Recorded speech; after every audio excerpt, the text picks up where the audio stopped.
Hello my friends and fellow VEDSies, it is day 4 and today I want to discuss the world's worst musical.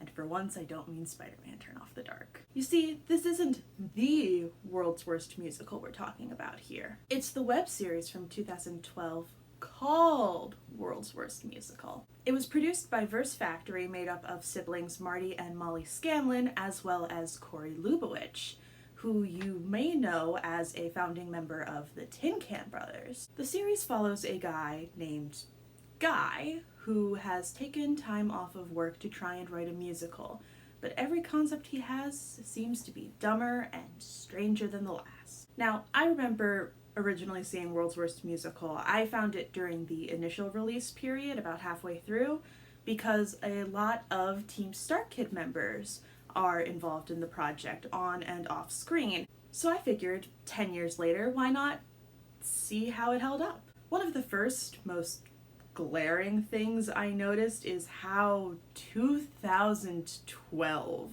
the series is. Obviously things change over time, but it was wild seeing outfits that I thought looked totally normal in middle school that look crazy now, or references to the Jersey Shore, or selfies taken with the back camera. I think because it's all presented so matter-of-factly, it makes it stand out even more than other media from the time. So if you want to remember what the summer of Call Me Maybe was like, this is a good way to do it. On the downside, you can definitely see that this show is 10 years old based off of some of the technical aspects. Now, I can't say that I'm surprised or that I hold it against them in any way. I mean, this is a Kickstarter back to YouTube project in 2012, but it's wild to see how much the quality of something like this has changed. And some of it is just the places that they chose to shoot this in. I mean, like, inside a train, at a train station, a bowling alley. Really, guys? But there's also smaller things like reverse shot getting messed up that aren't a huge deal but can take you out of the moment. It's not a huge deal, and honestly I found it kind of charming, but I can definitely see how it would be a turnoff for a first-time viewer or somebody who really cares about production value. But while it's noticeably a little rough during some of the dialogue scenes, the musical shots are wonderfully done.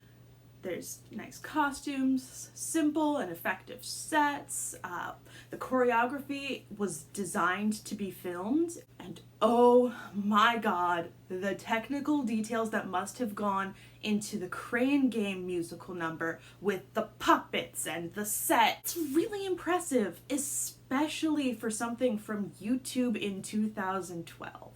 But that's not why you're here. You don't care about the cinematography, you want to know how the musical is.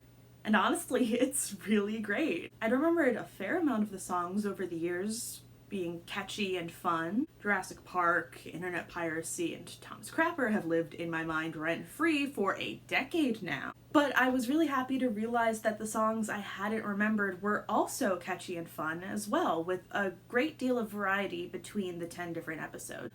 We had Jurassic Park, conspiracy theories, internet piracy, driver's ed, zippers, toilets, Guess Who, crane machines, Where's Waldo?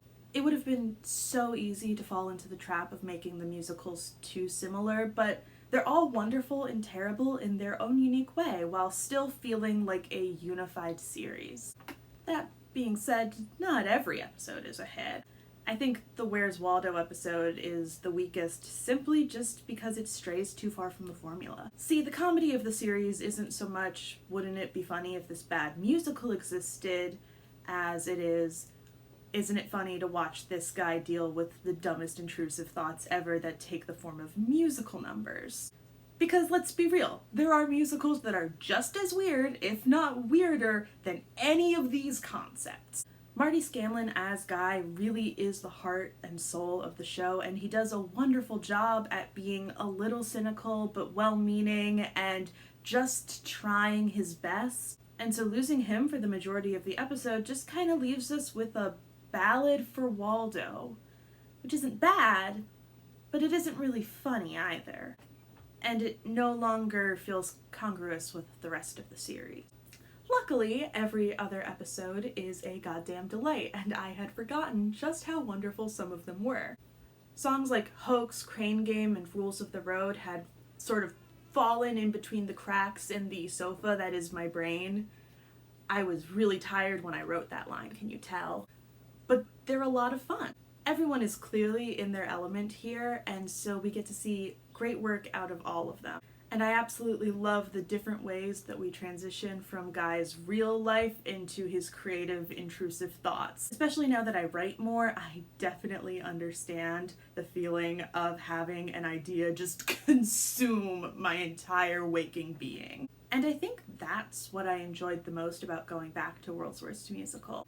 When I was 13, it was a fun little series about wacky musical concepts starring a lot of my favorite people at the time. But now, as a creative, there's this wonderful ode to creativity and the act of creation that's imbued within the entire series but made explicit in the finale.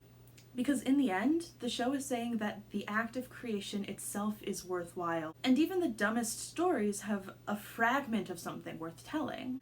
And honestly, that's such a beautiful, hopeful message, especially coming from some of these creators who I've looked up to for like half my life at this point. Honestly, it's pretty similar to why I love VEDS. So yeah, is World's Worst Musical watching? I think so. At worst, you get to see Jeff Blim sing about how the moon landing was faked and the guy who may not have invented the toilet, but did invent the ball cock, which I'd argue is funnier. And at best, you might get a little inspiration. Alright, my friends and fellow VEDSies, I'll see you tomorrow.